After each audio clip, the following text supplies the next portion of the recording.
1561. The Tower of London. A man is carving a strange symbol into the cold stone wall of his prison cell, and then he vanishes without a trace. Was it magic? Murder? Or something even darker? Who was this mysterious prisoner? And why was he locked away in one of the most feared prisons in England? To understand his story, we must step into the world of Elizabethan England, where science, superstitions, and politics collided, and where beliefs could be both a blessing and a crime. The reign of Queen Elizabeth I, spanning from 1558 to 1603, was a golden age of art, exploration, and intellectual curiosity. Mysticism and magic, in all its forms, was deeply rooted in daily life. It was a world caught between old beliefs and the dawning light of science.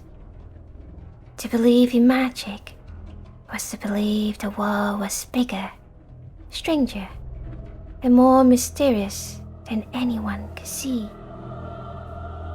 Shakespeare himself, writing during this very time, sprinkled his plays with references to magic, ghosts, and omens. Just think of the ghostly visitations in Hamlet, or the enchanted forest and fairy magic in A Midsummer Night's Dreams. These weren't just dramatic flourishes. They reflected real fears and fascinations of the age. And people believed in the influence of the stars, the power of magical remedies and charms, and the threat of malevolent supernatural beings.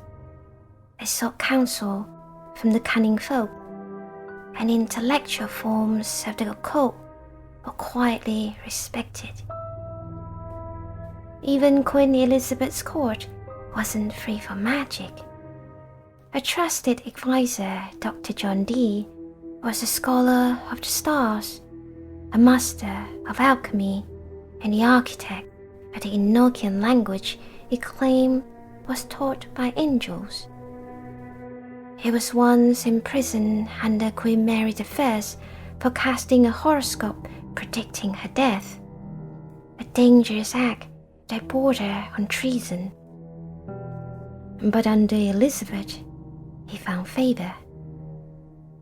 It was Dee, they say, who read the stars to select the most auspicious date for her coronation in 1559. The government under Queen Elizabeth I passed the Witchcraft Act of 1563, which made it a felony to use magic to cause harm.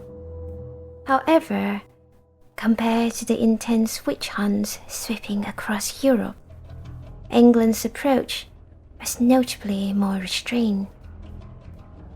Torture was rarely used in investigations, and those found guilty were hanged, not burned. And Queen Elizabeth herself seemed more skeptical than zealous. Her reign saw far fewer executions than in places like Germany, Switzerland, or France, where fear of witches reached fever-pitch levels.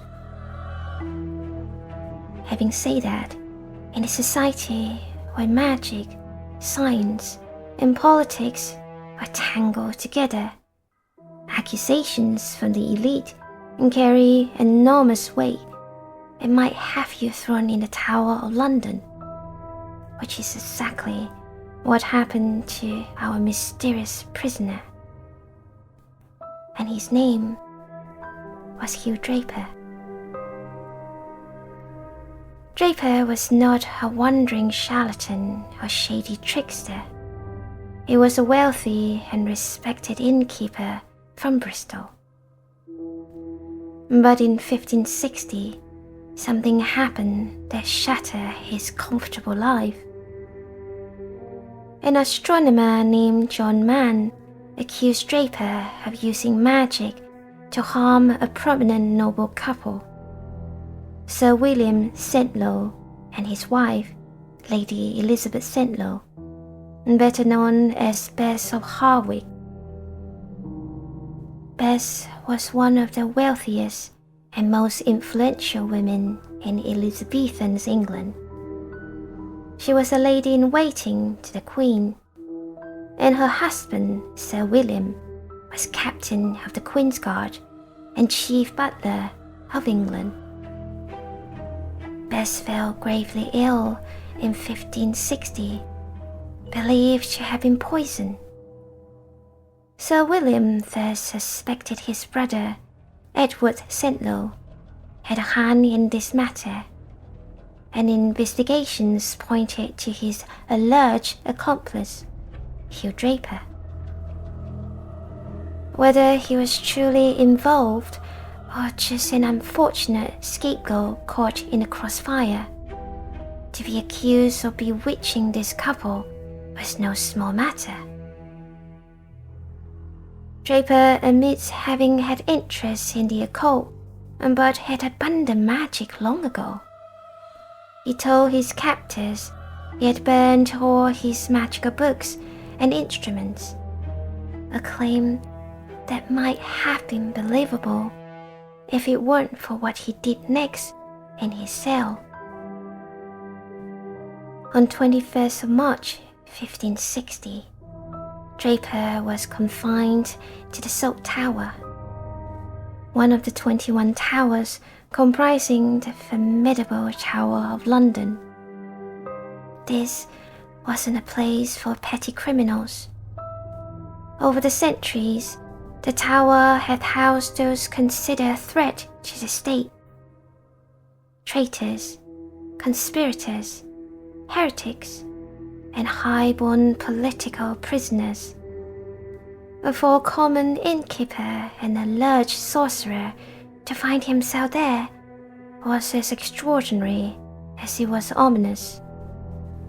This was a place people enter, but from which they rarely return unchanged, if they return at all.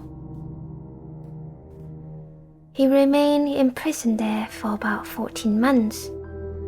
We do not know what happened to Draper during that time. The tower's official records show no trial notes, no release, no confirmation of his fate. He just vanished. But he did leave something behind. On the lower part of the cell wall, Draper carves an intricate astrological sphere surrounded by the 12 signs of the Zodiac, arranged in a perfect circle with lines and numbers carefully etched to represent planetary paths. Just to the left, there's a carefully marked grid, and according to the Tower of London's own information panel, that grid shows the planetary influence over every hour of every day of the week. On top of the diagram, Draper left an inscription that reads, "Hew Draper of Bristol make this sphere the 30 days of May, anno 1561. Near the Zodiac wheel, he also carved a bronze globe, which reminded me of the armillary spheres. The layer rings, the celestial geometry, and perhaps it was Draper's quiet invocation of the cosmos. That kind of detail takes knowledge. Certainly a bold statement for a man accused of sorcery to make. No one knows exactly how long it took him to complete it. Days? Weeks? Maybe it was something he worked on slowly, over many months, while the world outside moved on without him. Why did he do that? Was it a silent confession, or simply asserting his identity in a place designed to erase it? Some believed it was meant to predict his release, while others thought it was a magical device used to channel cosmic energy in order to open a portal. And those theories might sound far-fetched, but remember, in the 1500s, astrology and magic weren't always seen as fantasy. That was the last and only surviving trace of his time in the tower. After that, Draper simply vanishes from the record. No execution, no release, no further mention anywhere. So, what do you think really happened to Hew Draper in the Salt Tower? Was he quietly disposed of by the crown to avoid scandal? Or did he magic himself away through the portal, start a new life in another place? Or dare I say, another realm? Perhaps we will never know the true fate of Hew Draper. As the saying goes, the truth is not only stranger than we believe, it is stranger than we can believe.